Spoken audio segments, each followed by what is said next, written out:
Hello and welcome to episode 4 of the Tour Podcast. My name is Austin Dahlquist. Thank you so much for choosing to listen today. We got a treat for you today. It's my good friend, my teammate, Noah Droddy. You probably know him as an elite marathoner. He's an 8-year pro, currently running for Solomon, but he's also a rock star, he's a husband, and he's a Kurt Vonnegut fan. Before we jump into it, if you could just check out the website, sub4tour.com, follow us on Instagram, sub4tour, see if you can fancy a hat or a shirt, and let's pursue our goals together. Let's get it going.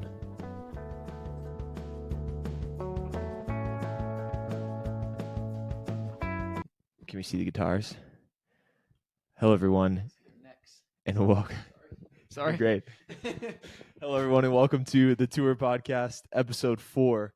I'm joined by my great friend, teammate, Noah Droddy. Noah, how are you doing today? I'm doing well, thanks. Thanks for having me. Excited to be on the Tour Podcast. Man, it's an honor, Noah, to have you here. And you were there at the early stages of us saying the tour, Sub 4 Tour, and just that journey of mine that you encouraged. You actually predicted, I think, 4 of my last PRs. So you're kind of a sage in The Sub 4, the Tour Oracle. Yes, and he's had big predictions for me this year, but the man needs no introduction. Noah Droddy is a marathoner, 209.09. He is a rock star. He's a husband, and he is here, a staple of Boulder, and just a great friend. And so really honored to spend time with you today, Noah. But for people that maybe don't know you as well, would you like to talk about maybe where you're from and a bit of your journey, how you got out here to Boulder? Yeah, I'll do the quick spark notes, and you can just decide what you want to dive into. But grew up in Indianapolis, Indiana. Grew up doing a lot of different things that aren't running. Kind of played all the sports you can think of and sucked at all of them, but refused to quit any of them until high school. I got into running. I went out for the cross country team my freshman year, while still balancing a lot of other things, and especially a band that I was in, which was really my main priority. So I ran through high school, but never particularly seriously. And just over the course of time, came to lean into running more and more. Ended up running at DePaul University, a Division III school in Greencastle, Indiana, and just kind of continued a slow upward trajectory that was, just enough to always keep me interested in the sport. Graduated in 2013, thought I should get a job, like a career. So I kind of stopped running and started looking for a career. And that went absolutely nowhere. And so in 2015, I decided to move to Boulder to really double down on running. And I've been out here for 8 years now. That was kind of the first year of operation of the Roots Running Project. I found Richie on Twitter and just basically packed up my car and moved out here, and I've been here since. Yeah. Wow. What was the career that you tried and failed at? I don't know. I never even failed because I never really even identified what it is I should be doing. But when I graduated from college, I moved to Chicago, and I did an internship for a company called Red Frog Events. They put on the Warrior Dash, which is one of those like mud running obstacle course things. And I was like going to an office every day, and I was just like, okay, this is the rest of my life, is like wake up and I walk to work and I go to the office and whatever. And that was a summer internship, right? So it lasted 3 months, and then it ended. And I was just like, okay, now I have to find another office to work at. And so I would just go to coffee shops and blast out resumes. But I think it's hard to find something to do, or like a career, when you really have no idea what it is you want to do. Yeah. And so I eventually kind of just fell back on that idea of like, what's special about me, and what excites me, and what do I feel like I have kind of untapped potential in. And the answer to that was running, which sadly was like not a career opportunity, but it was at least a passion. Yeah. Were you running the whole time while you were pursuing this possible career still, or? I was running, but I wasn't training. I'd run, 4 to 6 miles 5 days a week. If I could get a coworker to run with me, I would just run with them. But I wasn't doing workouts at all. But I do remember when I moved back to Indianapolis from Chicago, I was in Chicago 6 months or so. I did start doing a few workouts, and it became pretty clear to me that I could basically replicate what I had been doing in college off way less training. And I was like, oh, and I think it was just getting older that I was just naturally getting better. Yeah. But I hopped into some races and I was able to run, 25 minutes or 5 miles or something, which in college would have been pretty solid. And I Yeah. was kind of doing it off of nothing. And I was like, oh, maybe I'd win a couple $100 at a weekend road race. And, that kind of got the wheels turning a little bit. Yeah, that's awesome. And was it that showed that you had untapped potential, or did you finish college thinking that, oh, there is a possibility that I could be a lot better? Or did you finish college thinking, okay, that's probably the end of my competitive career? Or I think the latter. I finished college thinking it was probably the end, mostly because I knew professional running existed because I was a fan of professional running, but I didn't see me as that.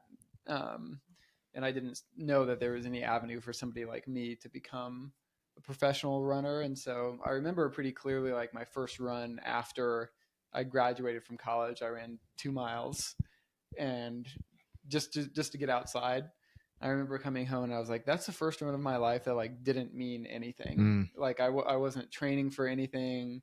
There wasn't a team that was expecting me to get my training in. Like that's the first run I did that just occurred in a void. It was absolutely meaningless. And that was such a weird feeling to me yeah, at the time. But I think for people like us and people who are still training at this stage of their life, it's just something that doesn't go away.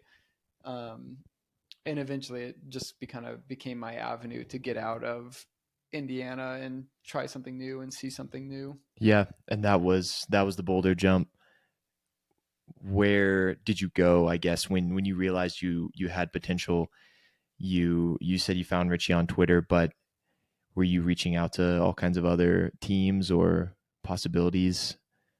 Yeah, so kind of how it happened was I was training in Indiana. I was working at a running store, and my life was just fine. Like everything was fine, but I realized that the next 5 years could go by and I could be doing the exact same thing in the exact same place, which, and if people want to do that, that's totally fine. I'm not like throwing shade at that lifestyle, but I knew that I had to do something different. And so I left with a couple of friends to hike a trail called the John Muir Trail in California. It's like a long backpacking trip. So we drove from Indiana to Eugene. I raced the Eugene half marathon. I ran 68 minutes. Pretty happy with that. Yeah. Then we drove to California, spent 6 weeks backpacking this trail, and then drove back. And by the time I got back to Indiana, I was like, okay, there's like, and I had traveled a lot before, but I was like, okay, there's like a lot of possibilities out there. And so I started firing off emails to different groups. No, I wasn't like looking for a contract. I wasn't looking for any money. I just like wanted to go somewhere and train with guys. And I feel like in Indianapolis specifically at that time, there weren't a lot of guys for me to train with. There are now. There's like a really great group there now, but back then there was nowhere I really fit in. Yeah. And so, I emailed anybody you can think of who might have taken a chance on me, but the bottom line is my times were too slow to get any attention from anybody. But I saw Richie, who I didn't know at the time, tweeted out that he was starting a group and here's this athlete application. And I filled out the athlete application. He got back to me, and I was kind of like, "Oh, you sucker! Like you're like," I was like, "You idiot! Like you're the only one who like got back to me. Like you must be pretty desperate." You saw the potential. Yeah, but we talked on the phone, and it was basically, and maybe it was like this for you too, but it was like, "Hey, if you make your way out here, like, yeah, I'll coach you." And so I kind of looked at my life and I was like, well, there's literally no reason I can't go out there like next week. And so, it wasn't that fast, but it was probably within 6 weeks of first talking to him that I moved out here, and I felt like Colorado would be a fun adventure and a cool place to try to start a new life. Yeah. Have you ever been here before moving here?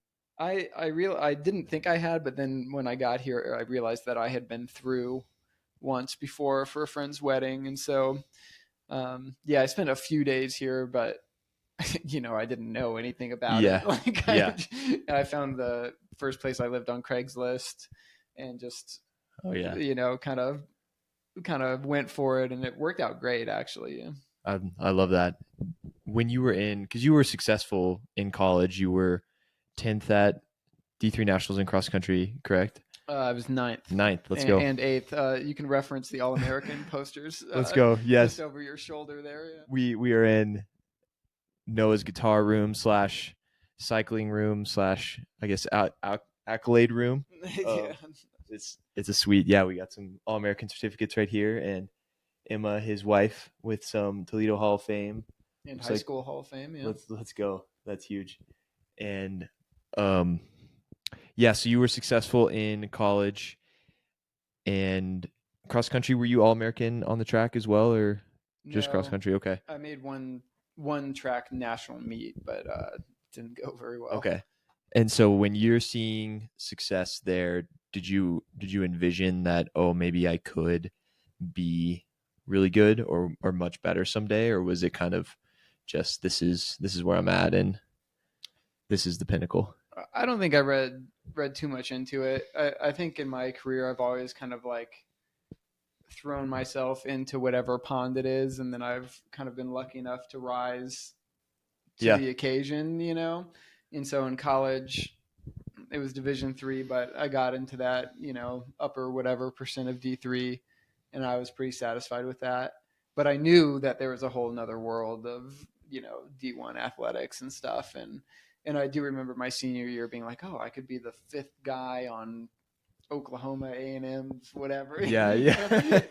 and I thought that was pretty cool. But I was really just grateful for the success that I did have in college, and that got to be my identity in college. I got to be like the runner, and people knew me on campus for being successful. But I didn't ever extrapolate that success into what it could mean later. Yeah, that's cool. And you have a natural running build and a natural running knack, it seems. And was that kind of just a natural thing for you? You touched on like trying all the other sports. Was that just kind of a natural thing you felt like you kind of fell into, or was it something that when you started you just immediately loved, or do you think it kind of your love grew for it? Or yeah, I've always loved the process of running, like the process of training, but I don't know that I've ever really loved just like the day to day of it. Like I very rarely am just like, yeah, I love running. I can't wait to get out for a run, And so my relationship with running has never been that, but I think we do gravitate towards what we're successful at. And when our natural abilities present themselves, I think it's our human inclination to follow those. Yeah. And so as I tasted success, especially when I tasted success when I wasn't trying very hard, I think that's when your mind starts being like, what if I try a little harder? And then you get a little better. And then I'm like, well, I'll try a little harder, and get a little better. And so I pursued that because, it's like I played basketball, and did I like playing basketball? Kind of, but I also knew that I sucked at basketball. And I kind of liked running, but I knew I was good at running. Yeah, the success is addicting. Yeah, so I'm going to do that. Yeah. And that's kind of what it's always been. Yeah. So you came out here, and I know you've shared with me some of those early years in Boulder, but you came out and you found a place on Craigslist, and you kind of you hit the ground running, for lack of better terms. You kind of started getting after it. Talk about maybe that initial time in Boulder, how that was. Yeah, I mean, I moved out here with the decision that I was going to make running my entire life. I was going to commit to it totally, and so I moved into this place. I'd saved up enough money in Indiana that I didn't have to work for my first few months out here, and so I gave myself time to adjust and like find work and everything. But it was really the first time in my life where every part of the day was structured around running and training and being sure that I was up for the next session and up for the next run, which was important because at that time in the Roots Running Project, we worked out 5 days a week. And so you had to be committed to it. And I was also living at altitude for the first time in a place where I didn't know a lot of people for the first time. And yeah, I just decided to make that kind of monastic commitment to being a good runner. And it, like other times in my career, it paid off immediately. And so again, it's easy to chase success. And like my first races out here were really good races. And so it was easy for me to double down on the lifestyle when I had success early. For sure. And you were working at a shoe store here as well, right? Yeah. And so once I kind of got into my life here, I mean, eventually you have to work. Like I sold off all my possessions and then I was like, all right, well now I still have to pay rent. And yeah. So I was working at a shoe store called Fleet Feet. Lee Troop was my boss. And then I was also working at a gym from 5 to 10 p.m. a couple nights a week. Dang. So I was like kind of grinding. Yeah. Not a glamorous life that maybe many people think that some runners live. And some runners do live a much more glamorous life outside of running. But yeah, you kind of took the natural. I feel like most runners, they work at a shoe store. They like pay their time there, or they work some blue collar job out of college initially, and then maybe stumble their way into some other career that maybe gets them off their feet a little more. But yeah, you've had a really cool, interesting journey in running, and you really 2016, that was when your name really got out there at the Olympic trials for the 10K. You were the cool long hair, beer drinking guy, and you had a Pizza Hut commercial, and then you also signed a deal with Saucony then. But was 2016, was that a year and a half into the Roots Running project, or?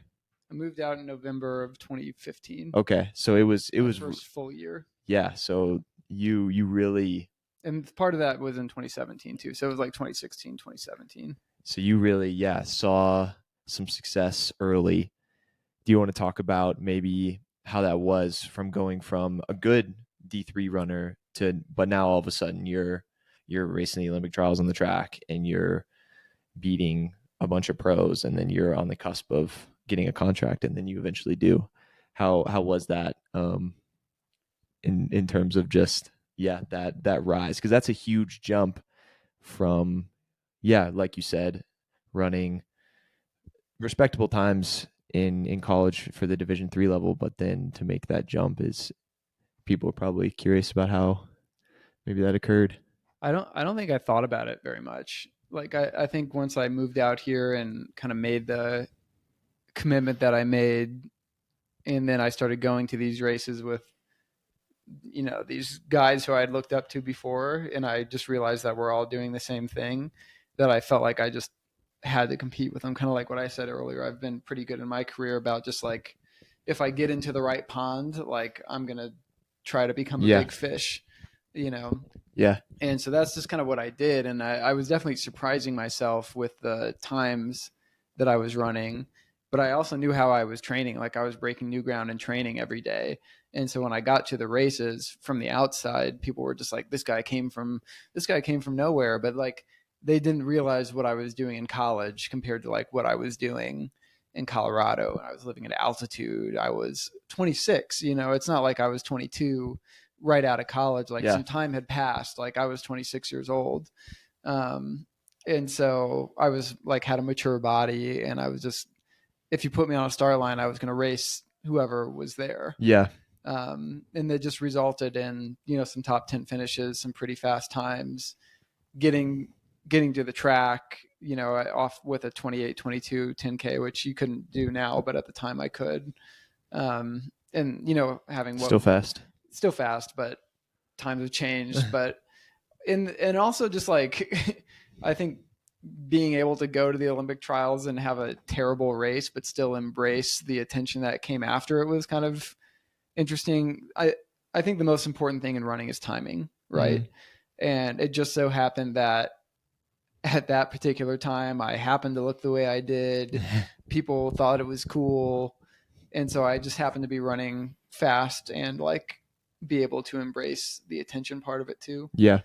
And I think timing has worked against me a lot of times in my career as well. But at that particular time in 2016, 2017, things lined up and happened really quickly. Yeah, that's awesome. And I want to go back to what you were saying about just racing people that you looked up to. And our teammate, our friend Brian Barraza said once that we're just regular people as well.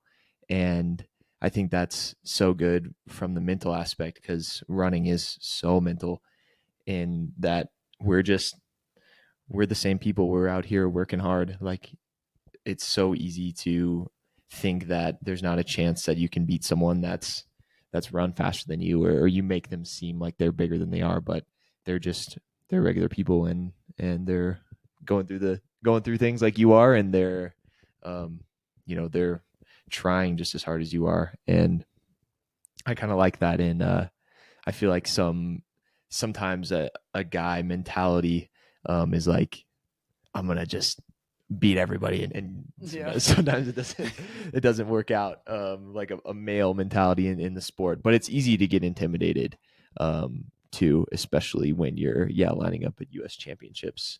You're going from especially for you, you're going from D3 nationals to all of a sudden US championships, and you're placing top 5, and you're on the track, and everybody's watching you. It's an interesting dynamic, because you have to always have confidence in running, and you always have to believe that, like, if I have a good day and he has a bad day, I can beat anybody. But also, you can't really have an ego in this sport, because, like, I've been doing this for however many years, and I've won like nothing. Like, even my best races have been on paper losses. Yeah. And that's true for almost everybody. Yeah. Like, you may sneak a win every now and then, but for most people running, every time they line up, one person's going to win, and it's probably not going to be you. Yep. And so I've kind of made my career off of like really good races, and the races I'm most proud of, I'll look back and I'll be like, well, actually, I didn't win any of those. Yeah. Epic losses. Yeah. And I mean, that's racing people that are better than you, or you're just competing and you're in the mix. I mean, I share the same. All my best times and maybe all the races that I'm most proud of, I got destroyed. But I'm really grateful that I was brave enough to line up and to put myself in it. And yeah, I was beat, but I think it's also really, you learn so much more from losing than winning. Sometimes I think you're able to take more out of it. Whereas if you win a race, maybe you aren't assessing how you felt during or the moves you made. You're just, I won the race. And you realize that we're actually just competing with ourselves. Yeah. We're always it's about self-improvement, and it happens within the context of a race. Yeah. And so winning is really secondary because if you set a PB, it's the best you've ever been. Yeah. And that's what we're all chasing, I think. 100%. Yeah. And that's why running's cool, because it's not objective. It's what your time is and what your place is. And so you're able to take a lot of the other fluff out of it that are maybe in other sports. But talk about, so the 2016, 2017, you get a sponsorship from Saucony. You're in the sponsorship, and yeah, you're rising. As I mentioned, you're in a Pizza Hut commercial. You do a really cool motorcycle commercial, which I should post for Saucony. And yeah, you all of a sudden have all this attention on you, and you still have a big following that's grown since then. How was that going from, okay, I'm working 2 jobs, grinding, running, and now I'm sponsored. I don't have to work, but now this is my livelihood kind of thing. How was that transition? I found it really difficult. Yeah. Because what motivated me so much was that pursuit of the sponsorship. And I think things have changed a little bit now. At the time, sponsorships were more performance based than anything. I didn't even have an Instagram. And so in my mind, I just was like, I need to just keep crushing it on the roads. Like, I need 3 great performances and I'll get a contract. And that's more or less what happened. And then I got the contract, and then all of a sudden I just felt this pressure to live up to it all the time. And this really corresponded with the beginning of my Achilles injury, which popped up at that exact moment. I think as soon, like, basically I signed the contract and then I was injured. And so I didn't ever think about how it was going to feel when I had the pressure of like a company you know, now seeing everything I was doing, and also people who now knew who I was because of the trials or whatever were now keeping tabs on me. And I think a lot of this pressure was self-inflicted. I think you know, Saucony at the time really was just kind of there for me no matter what. And I think the people who enjoyed my running were really supportive no matter what. But internally, I perceived it all as pressure. Yeah. And especially being injured and the wheels just kind of starting to fall off for the first time since I moved out here, it was super hard for me.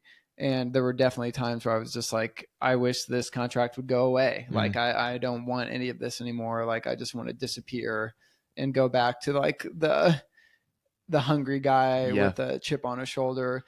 And so it was definitely a thought evolution that took years to get to the point where I could like manage it in a healthy way. Yeah. How did you manage it in a healthy way, you think? How did you get to that point?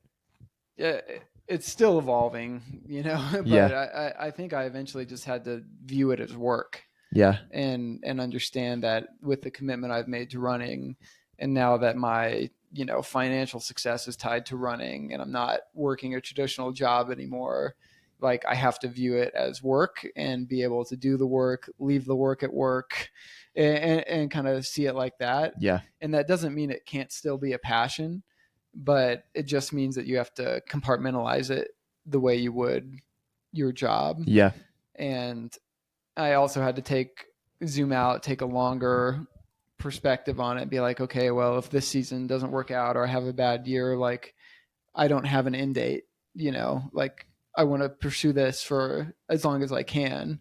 And so just, I have faith in the cyclical nature of running, that no matter what, the people who do it a long time are going to have success. The only key to success in running is persistence.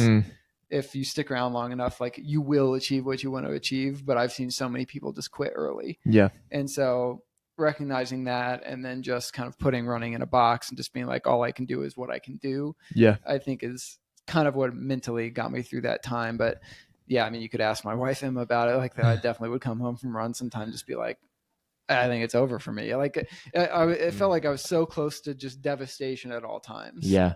Yeah. And that's hard to kind of live and die by how you're feeling or how you're racing. I mean anything in life, when you ride those waves, it's difficult because you can have really high highs, but then low lows. And when that's the only thing that maybe you have going on, you have hobbies. You were in a rock band, which I definitely want to get into.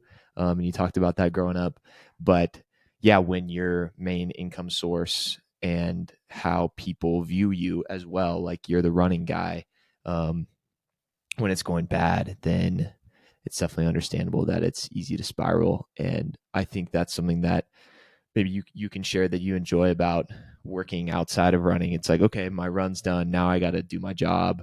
Now I got to do this other thing. And it is kind of freeing to be like, okay, well, I could suck at running for a while, or I could get injured, but I have this job that's going to pay the bills, and I'm not in danger of maybe being dropped or missing appearance fees or all these things. But I think that's a really good way, is to just understand that it's going to be a zigzag, an up and down journey, just like everything in life. And that's kind of your running career in a way. Like, you've had these awesome highs and incredible races, and then you've also had some devastating injuries, and you've run 2:09:09 in the marathon. You've run 61:42 and a half. 48, I think. Yeah, 61 and a half. And as we mentioned, fast on the 10K and the 5K. But then you've also had these stints of being injured for a really long time. And you just came back from an Achilles surgery in April, and then qualified for the Olympic trials, for the marathon here in a couple weeks. When you face those injuries and you keep coming back, what keeps you coming back, you think? It's like stubbornness.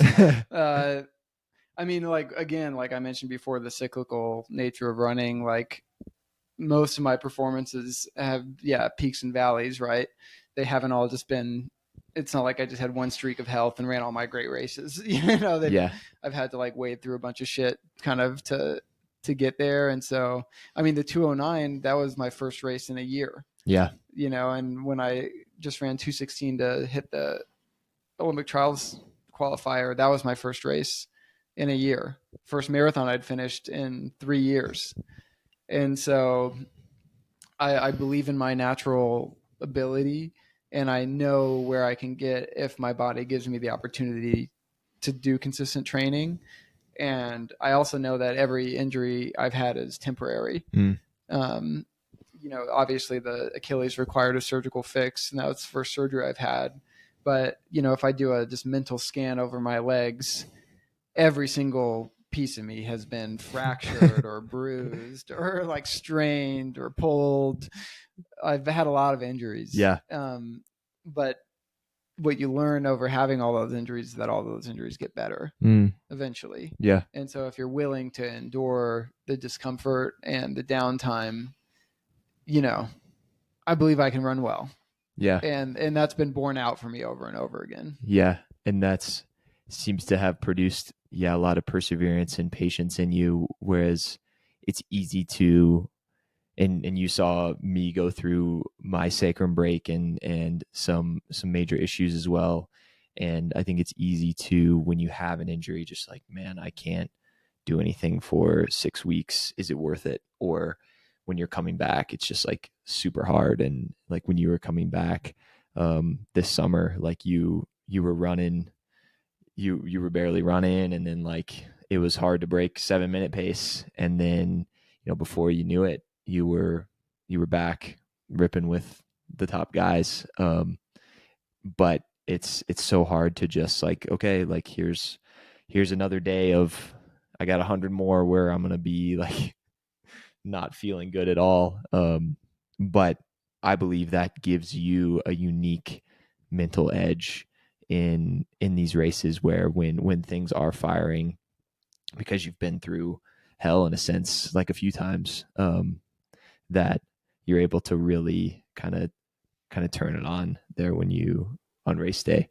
And so that's really cool. If you were to tell me that like, hey, Noah, you're going to suffer for 5 months, but in month 6, you'll have a great race, I'll take that deal every time. And so like, that's why I try to preach patience as much as possible, because I know that a good one is coming eventually. But I also like want to talk about our team, the Roots Running Project, for a second, because there have been times in my career where I think absent that support structure, it would have been really easy for me to just call it quits and walk away. But the fact of the matter is, throughout my career, but especially at this point in my career, I really enjoy coming to practice, and I really enjoy running with the guys. And to the extent that like, even if I were to never race again, I would probably still enjoy coming and doing workouts, or even just warming up. And so, killing that time, that meddling in between time when you're not doing the work that you're capable of, and you're not doing the work you want to do, but you still have to do something. Yeah.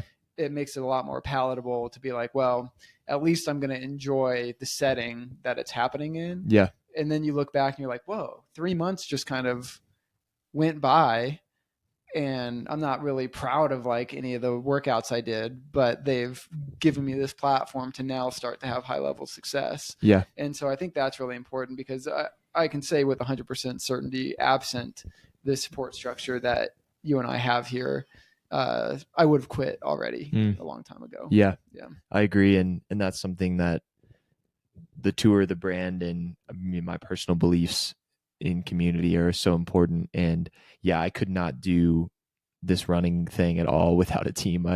You wouldn't catch me training alone. And that's so much respect to people that are able to do it, but not even the training benefit of being able to do reps with somebody, but just to suffer alongside someone and to just banter with or hang out with, and they're there for you.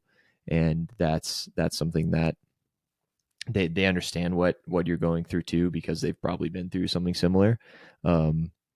and you being there for them, even when, like, I encourage, and you've said this too, when our teammates are hurt, like, still show up to practice, because then you can support them and you can still feel involved. Yeah, 100%. Because when you're isolated, and isolated and injured, or isolated and going through anything, that's a dangerous place to be, I believe. And so, yeah, I 100% want to plug the team and just the culture we have. I think a positive culture is so important anywhere. But in a sport like running too, where you just said you can have 5 months of turmoil, or like several bad races in a row, but then when you have one good race, it's like golf. Like, you hit one good shot and you're like, I'm back. You're like, yes, like this is worth it. Like this is so cool. This is a culmination of the training that I've put in. But yeah, and I know we've talked about running for a bit here, but you're now sponsored by Solomon, and as we mentioned, you're racing at the Olympic trials and the marathon here in February in a couple weeks. How far or how much longer do you want to do this for? Because you've been doing it at a high level for a long time, and yeah, do you see like an end in sight, or do you feel like you'll know when you know? Or Yeah, that's a really good question. It's like, because sometimes I'm like, yeah, I think maybe this will be my last year, and then I remember me saying that in like 2018. Yeah. You know, and I think of the things that I would have missed out on if I would have like called time on my career early. But you know, now at 33 and entering into my 8th year as like a contracted pro athlete, I think that's when you start looking at your career and being like, okay, what else do I want to do, or what other boxes do I have to check? But when I think about it, it just kind of comes down to like, I'm really still enjoying it, and I really enjoy coming out to practice, like I said, and I think I still have what it takes to be a high level marathoner. It's too early to know. Like, after the surgery, I ran 2:16, which is great for where I was, but it's not competitive in the US. And so if by the fall of this year I have indicators that I can still be competitive, which I think I can. I don't think I'm too old. So I'm like thinking this out in real time now. Yeah. I think on paper, 2024 is my last year contracted. And so we'll see what happens with the contract. Because like I said, I view running as my job first and foremost. And so if we get to the end of the year and I'm still excited, and I'm still passionate, and Solomon is like, you know what, we support you. If you want the optional 2-year extension, we're game. Then I don't really see a reason to stop. Yeah. But also, I think if it were to come to a close, I would be just incredibly thankful for everything that happened, and I won't really have any regrets. And so ever since I ran 2:09, I've kind of viewed everything as a bonus. Yeah. And just enjoying the lifestyle. I've been in Boulder a long time now. I think I can be a good role model. And so as excited as I am about my own running, I'm also like really working on being a good teammate and a good mentor for the younger guys on our team. Yeah.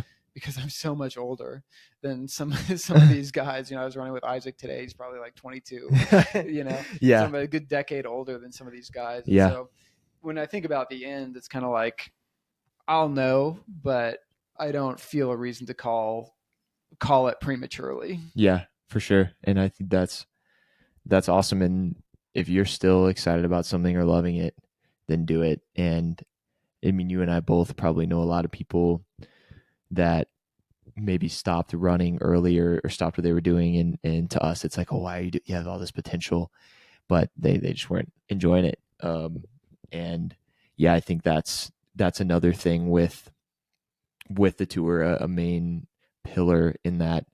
Do what sets your heart on fire. Like, use your God-given talent, or what are you passionate about? What are you good at, as we mentioned earlier, and like lean into that. And, you know, it may not make sense, like early on for you, maybe it didn't make sense to do it, but look at what you've been able to do and I would venture to say, even if you didn't see the level of success that you have seen, you probably wouldn't have regretted it at all because you took a chance. And that's something that I know I personally would have regretted, is if I took the natural maybe route and went and got a big boy job and decided to hang it up. Because I guess for me too, I was kind of broken. What's the word? Just broken in general coming out of college. Just broken. Yeah. What's the word? Just broken. Damaged goods. And yeah, just struggling coming out of college. But deciding to take a chance on that, and I'm so glad. I'm so glad that I did and took that leap of faith. But where do you think like your courage and confidence comes from? Like you are a natural leader, and I don't know if we wanted to get into maybe your upbringing a little bit, because you have a sister. And do you have a sister? No, only child. Oh yeah, you're an only child. But I do have a series of close friends that I Yeah. like, consider siblings. Yeah. Okay. So yeah, that's right. You are an only child. Maybe talk about that a little bit, just growing up and maybe your development, and maybe just how you see the world, how you frame things. Yeah, I mean that's kind of a big question. Yeah. I will say I've always been like really confident in who I am, and I don't know if that confidence is misplaced, but I've never really questioned very much about who I am. I've just kind of embraced the person that I am, and that's not saying that I haven't like had to change things and work on things. Yeah. But I feel, confident in the person that I present to the world, and that person is genuine. And I think, but probably a lot of that does go back to how I grew up. I mean, I grew up in Indianapolis, and I was an only child, but I had a group of neighborhood friends who were all my neighbors, and they're still my friends. I've seen them all just in the last few weeks, even. Yeah. And so we've been friends for 30 years, and I just feel like I've always had people around me that I could always be my true self with. Like I never had to pretend to be anybody else. I was always accepted for who I was and what I liked. And I try to accept other people the same way. Maybe not, I'm not always perfect, but I try to do that. And so, I don't feel like I ever had other external expectations put on me. Like I was allowed to grow and develop at my own pace with people who are just genuinely loving and supportive of their friend or their son or whatever. That's huge. Yeah. And I'm extremely grateful for that. And, it just feels like it was kind of accidental, and it took me a while to realize other people did not grow up that way. Yeah. But yeah, I'm really grateful for that group of friends and my parents, who have always, of course they're not perfect, but they've always loved and supported me. And, if I come to them and I'm like, hey, this is something I'm going to do, they're like, okay. Yeah, you can do it. They're huge. never just like, have you considered your 401k? Yeah. It's you're never, running still. What are you doing? Yeah. It's never been that. And I think, additionally, and this touches on the point we were talking about a minute ago, people like the pursuit of passion is very rare. And I think it's easy to forget about that in this environment where you and I live, because we're surrounded by people who are actively doing that. But in the real world, the pursuit of passion is rare. And so I think when my non-running friends, my non-running family see me pursuing something like this, they just think it's awesome. Yeah. And you probably have felt the same way. Yeah. And people are just like, wow, that guy is doing it. And maybe the reality of your situation is that you're broke and whatever. Yeah. Like they probably have better jobs and more money. Yeah. But they envy you, because you're the one out there pursuing a passion, and most people don't have the courage to do that. And my network has always been really supportive of that. Yeah, that's awesome. I want to get to a couple of things you said there, but was it hard growing up as an only child, or because you had so many friends, it didn't feel maybe like the normal only child experience? I never thought it was hard. Yeah. I mean, I had bunk beds in my room because people were sleeping over all the time. Dang, that's cool. All the neighbors had open door policies, so we were just popping in and out, and and I do really enjoy being alone as well. And so I never remember feeling like I was alone against my will. Yeah. It's like if I wanted to be social, I had that network, and if I wanted to be alone, well, I was. Yeah. You were. Yeah. Just go home. Yeah. Just go home. That's great. And I would share the same with the parent aspect, and yeah, maybe friends too. I mean, my mother especially, no matter what I did, she was just like, you're the best, like go do it. And yeah, my father too, like even like that's amazing, like so proud of you. And I think, yeah, like logically, maybe what we're doing with running. I remember my grandfather, before he passed, he was always just a little confused what I was doing. Like, so you're in Boulder and running, but you don't have a contract, but maybe you get some help from. I'd try to explain, like, well, there's a brand called Tracksmith, and they help a little bit. They give me one T-shirt and a quarter. but yeah, I have this other job, but the reason I'm out here is for running, but I do run in pro races, but I haven't run fast, and so it's always a journey. And so yeah, like you said, maybe some people will look at that and think like, man, are they setting themselves back, or are they like chasing something that maybe won't ever see success? But I think the courage is the word, and that it's scary. And I mean, you and I both, we made this jump to Boulder, and I'd lived in Colorado before, but I never, when I was a young kid, but I'd never been to Boulder. And it was just like, okay, like, here we go. We're gonna try it. I think it just goes back to not wanting to regret it. And I don't know if that's like the best way to operate life. Like, just, I don't suggest like trying everything possible to, but if it's something that you believe you're called to and you want to see through, then why not take the leap of faith? Because I really believe that you won't regret it, even if you fall on your face. And yeah, there were times where I was didn't have a lot of money in the bank account at all, or broke the sacrum early on, like I said. But it's cool to be able to have the ability to lean into something like this. And going back to what you said earlier, when we were talking about pressure, I really, these last couple of years, have been trying to reframe pressure, and that it really is a privilege, whereas we have this opportunity to do these races, to run for a living instead of to run for our lives, like maybe a lot of other people in the world are dealing with. We get to run with our friends every day of the week, and then just like the race or the performance, like that's a privilege to be able to see how fast we can run. And so really trying to reframe that, for me, at least personally, to just be like, hey, I'm just going to go do the best that I can do. And it's such an honor to like be here. And if somebody is not going to love me or look at me differently if I run a second faster, a second slower, then they don't really belong in my life, I believe. And so did you have anything you wanted to add with that pressure piece, or I mean, or any of that? I think it's just important to realize that it's like not that serious. And it took me a long time to get there. Yeah. But if I have a bad workout, I'm just kind of like, I don't let it ruin my day. Yeah. I'm just like, you know what? That wasn't ideal, but I got my heart rate up and like, I'm fine. And I think part of it comes from like so many years, people come up to me and they'll be like, you're the guy who won the Olympic trials, or like, you're the guy who set the world record in the half marathon. And I'm just like, no, you're misremembering the worst race of my life. And it became very clear to me that, the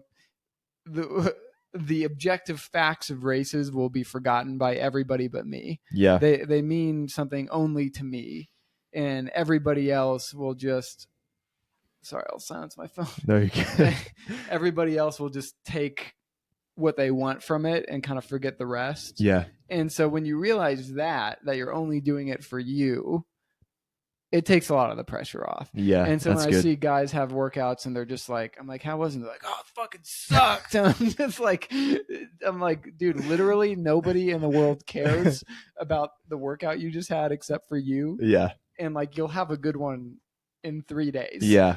So let's just like keep it in perspective. And so, Yeah. yeah, I think once, because like you could tell people that to run it, you tell somebody you've run 3:59. I know you've run faster, but that'll blow their mind, and it'll blow their mind in the same way as if you told them that you ran 3:29 for a mile. Mhm. Like 99.5% of the population, there's no distinguishable difference between 3:59 and 3:29. Yeah. Yeah. But you know that those are two different ball Yeah. games. Yeah.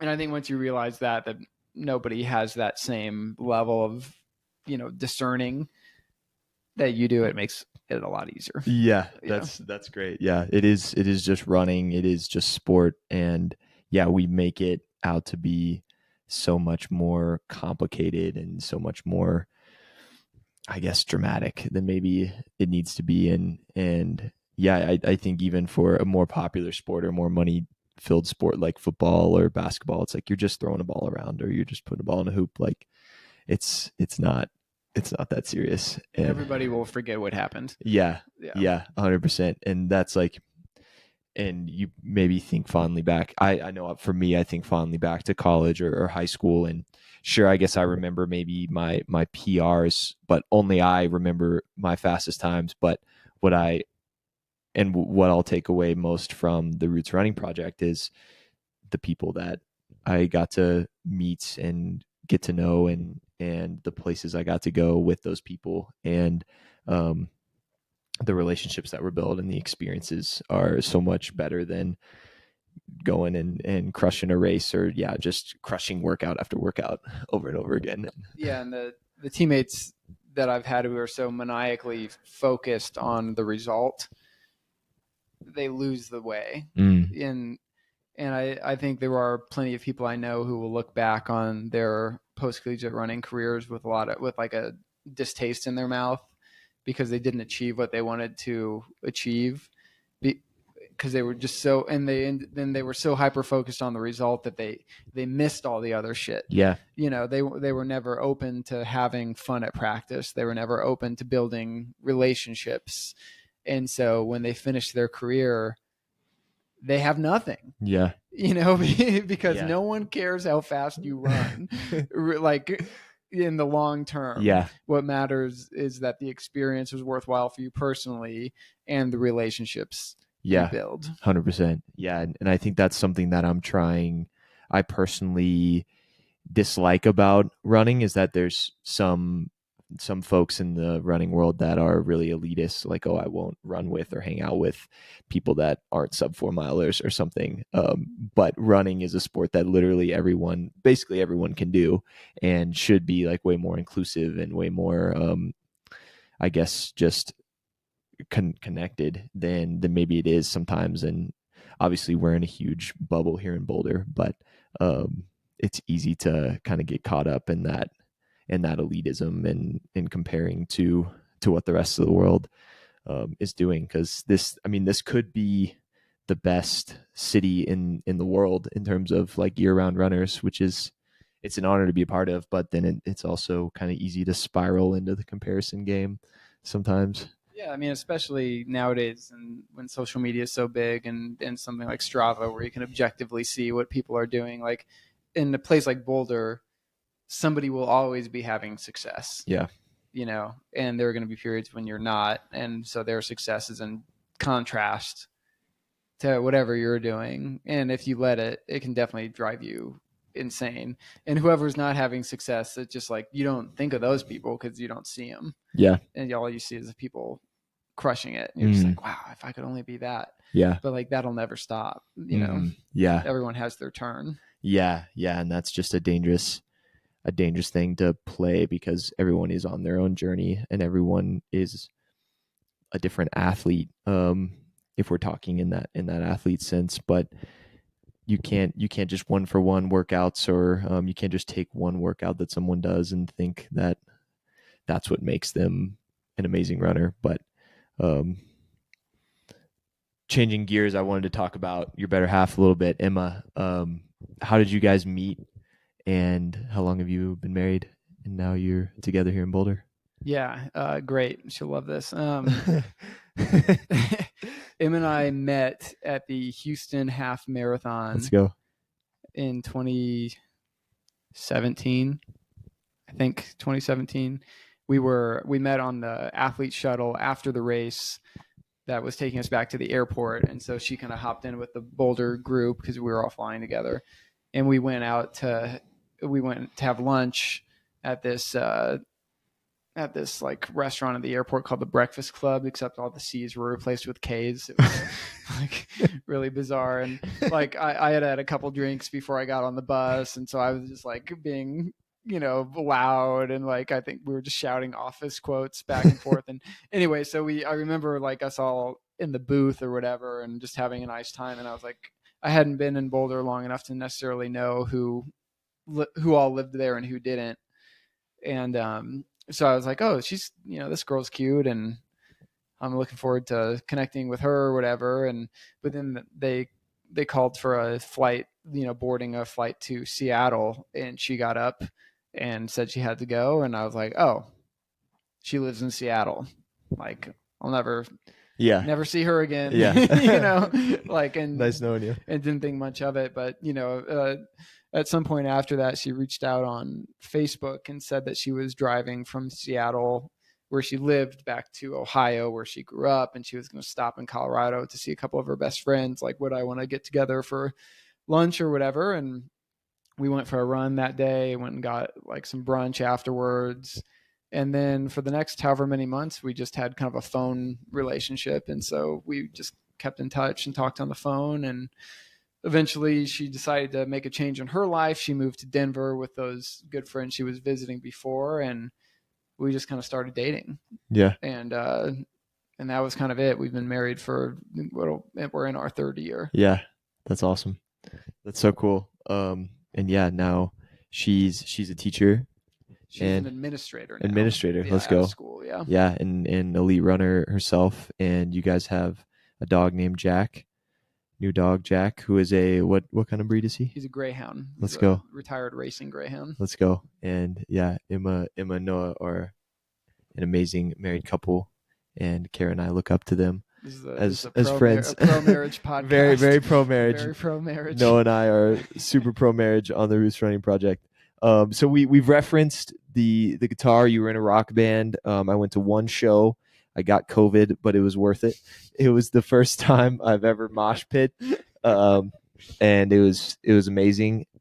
If you want to maybe talk about that a little bit, just you mentioned that's what you did in high school, and you were in a band out here called Bury Mia, and maybe talk about that, and then just other things that you do outside of running. Yeah, music was kind of my first great passion, and so in high school I was in a band called Where's the Cake. I played guitar in that band. I love rock band names. Yeah. And I was kind of the de facto like manager, and so I booked a lot of the shows and stuff. But we all just loved it so much, and we were great friends. Those are still the best friends I've referenced before, and we would just go into the basement and we'd play for hours. And we really took it seriously. We had a lot of fun with it, but took it seriously. And, we played 2 or 3 shows every weekend. We traveled all over the state and out of the state a little bit to play shows. We recorded an album. I really thought that's the trajectory my life was going to take, was following music. But is the album available anywhere? Yeah, I can give you a copy before you leave. Let's go. I've got it around here somewhere. But so Joe Adjemi, he was the singer and guitar player in that band. He passed away when we were in high school. He had a brain aneurysm. We were actually packing up for a show, and then we got a call that he was in the hospital and he died. Wow. And probably one of the foundational events of my life is just how I recovered or didn't recover from that. Yeah. But the band couldn't continue anymore in that form, and so we released the album. He died before we got a chance to release it, but he recorded it but died before it was released. Wow. So I'm so thankful that we have him on tape. or on CD. But so when he died, we did one last show, released the album, and then that was it for Where's the Cake. And at that point, my passion kind of moved from music to running, because that was the outlet. Yeah. That and drugs and alcohol. For another time. Yeah.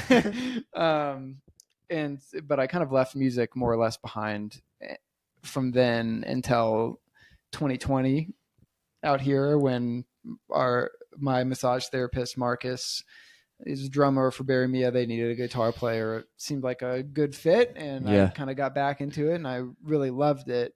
I just couldn't devote the same amount of passion to it that I used to. Yeah, that's cool. And do you still play to this day? Yeah, we're sitting in my little studio here, so I still play every day. I still collect guitars and gear and stuff, and it's mostly just for me at this point. But it's a way to unwind at the end of the day, and it's a way to be creative, which I think as we get older, sometimes we struggle for ways to be creative. Definitely. And so it's a way for me to do that, and just adds another dimension to my life, because running, especially in later in your career, it's being one-dimensional with it is really hard, and so it's nice to have other outlets. Yeah, that's awesome. Did you perform a fair amount of shows with Barry Mia, and did you guys travel around as well? Yeah.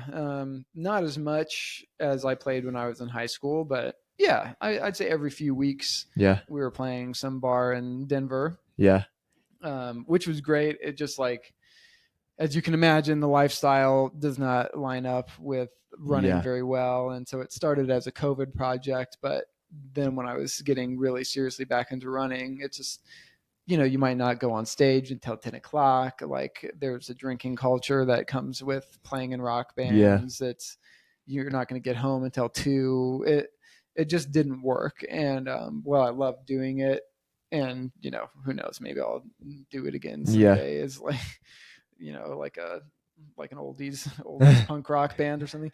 But the return tour. Yeah, so I miss it, and I loved being on stage, and I loved playing live. But you do have to. There are, like, as much as I want to say you got to embrace everything you love, there are some things you have to, like, sacrifice. Yeah.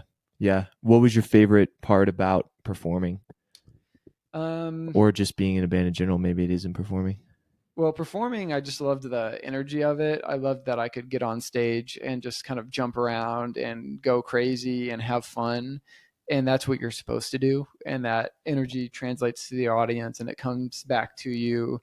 And it's just a way to get a lot of, like, feelings out, because playing music is a really emotional thing. And so you can play an angry song or a happy song and really express yourself in a way that, like, you just will never be able to replicate in normal life. Yeah. And so that's what I love about it. And being in a band is, I mean, it's also work, and it's the creative process of bringing pieces together to make a song and balancing all that stuff. And it's often tedious, but the result is cool. Yeah. So in a way, it resembles running in that way, where a lot of it is tedious, but the end product is something that you're proud of. No, it was a sweet show. I had an awesome time, and it was absolutely worth it to get COVID. Your first and last mosh pit. Yeah. Probably. Outside of music, what else do you do in your free time, or just in general? So much like you, I am a white guy with a podcast, and so yes. So I co-host a show called D3 Glory Days with one of my college teammates, Stu Newstat, where we interview Division III runners, jumpers, and throwers. We started that in 2019, and so this is like the 5th calendar year of that show. Wow. It's been really successful. We've built a really cool community, and now we're the official announcers for NCAA Division III championships. So I do 3 of those a year: indoor, outdoor, and cross country. And that's been really rewarding, like talking to athletes all the time who have really cool stories. Yeah. Keeps my own running in perspective and allows me to, like, I would get so many, like, tidbits of wisdom from these people just over the course of interviews. Yeah.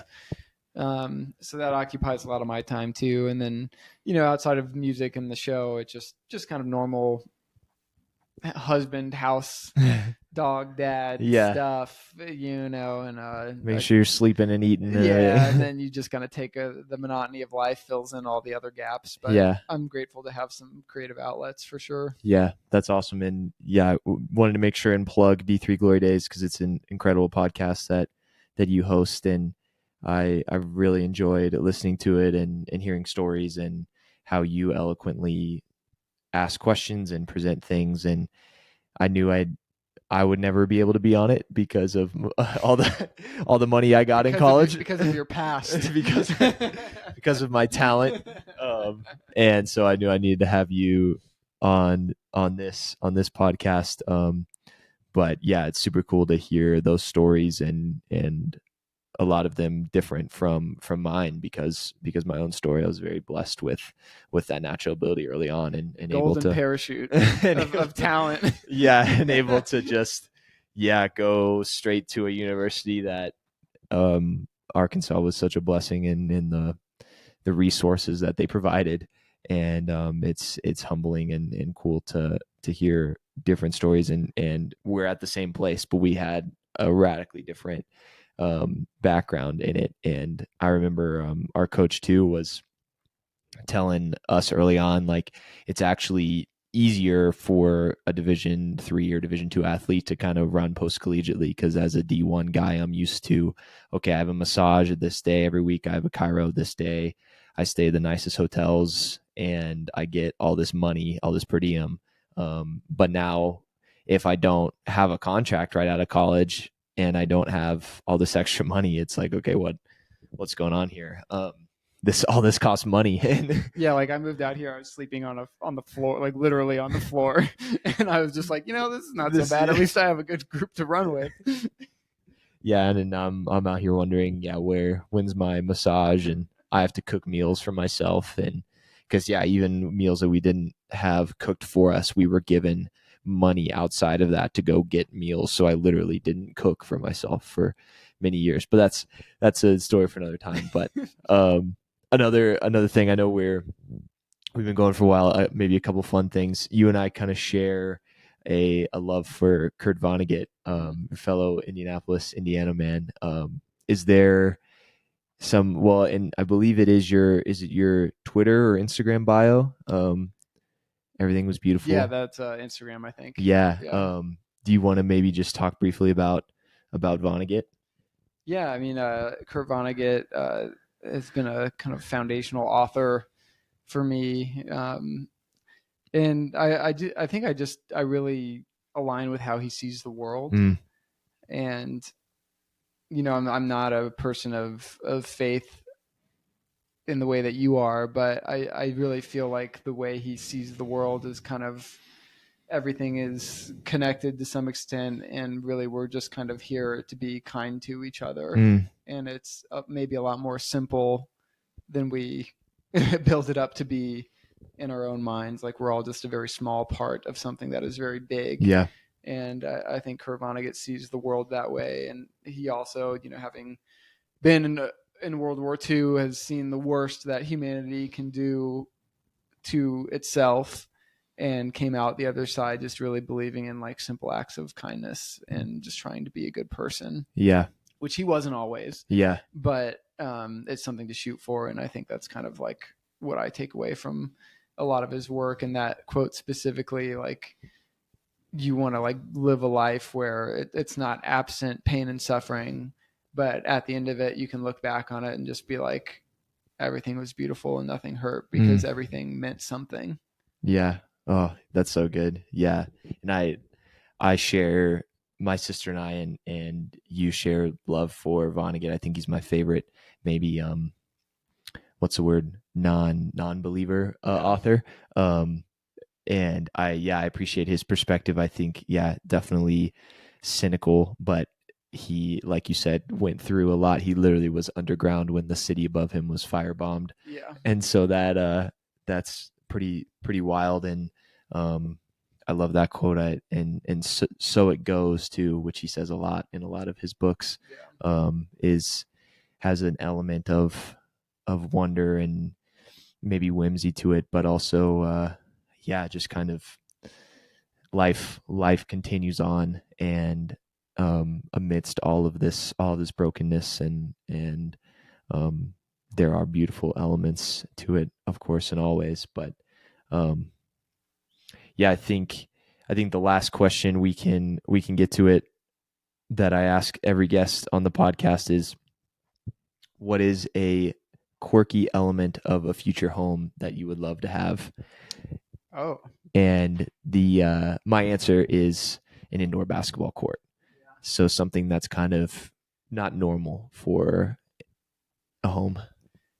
That's interesting. Here in Boulder, I'm just so far away from home ownership that I haven't. We love renting. I haven't really thought of ways that I would customize my mansion yet. It's moving back to Indiana, then you can afford anything. I think maybe having like fire poles, like from one room to another. You know how like with the firefighters, they hear the fire, they have to like slide down the pole to get to the trucks. Yeah. I think instead of stairs, like being able to slide from your like second floor to your first floor, that'd be fun. Would be kind of cool. You'd have to be careful. Yeah, that's good. As you get older, that might be difficult to. Yeah, and I'm not saying I wouldn't also have stairs. Yeah, but maybe you have like two options. Yeah, it might be difficult to maneuver. Do you think you are? Bonus question: do you think you are in Boulder for the long haul, or do you think you might eventually move somewhere else? And we've been here long enough that we've intentionally built a really strong community here. And so the X factor is what happens with my career, you know? And so while it's a place I do see being long-term, there's all kinds of, you know, when my career is over, what job am I going to have? And I'm an only child, right? So like, are my parents going to need my help at home? And so there's push and pull factors, but you know, we don't have any plans we're not desperate to leave, and we love what we have here. And so if this turns into our forever home or our home for the foreseeable forever, I'm really happy with that. And it would allow me to stay around running in the team for however long into the future. And so I love Boulder. I think it's a tough place to carve out a place for yourself, but I think once you put in the time and put in the work, it's worthwhile. Yeah. It's an amazing place to live. It's definitely an honor to live here, even if it is really hard to own here. Yeah, I mean, you have to adjust your lifestyle expectations a little bit, but also it has all those intangible stuff that other places don't. Yeah, I mean, there's a reason it's voted the best place to live almost every year, but don't move here. If you're listening, stay where you are. There might not be room. Yeah. Because they aren't building any new well, they are building some new apartment buildings. Anyway, Noah, plug your socials. We talked about D3 Glory Days. Anywhere else that anybody can find you? Yeah, probably just Instagram is really the place now. I think I'm just Noah_Droddy. Yeah. Simple. My Twitter still exists, but it's pretty, and I just use it to like Aiden's tweets at this point. So shout out. Yeah, so shout out Aiden. I built the Ark as his name on Twitter, which is great. X, I mean. Sorry, Elon. Sorry, Elon. Yeah. Well, thank you so much, Noah. It's been an honor talking to you, getting to know your story, and just so grateful for you, man. Thanks for having me on the tour. Yes, sir. Let's keep pursuing our dreams. Appreciate you, man. Is that good? Thank you so much again for joining for episode 4 of the Tour Podcast. Special thanks to Noah Droddy for his amazing story, for who he is, how he loves, and he's an amazing teammate and leader. Check us out, sub4tour.com, Instagram sub4tour. We got shirts and hats live on there, and the DMs are open. Shoot a DM if you want to get connected, if you just need some accountability to pursue your goals. Let's pursue them together. Let's get after it. Have a great day.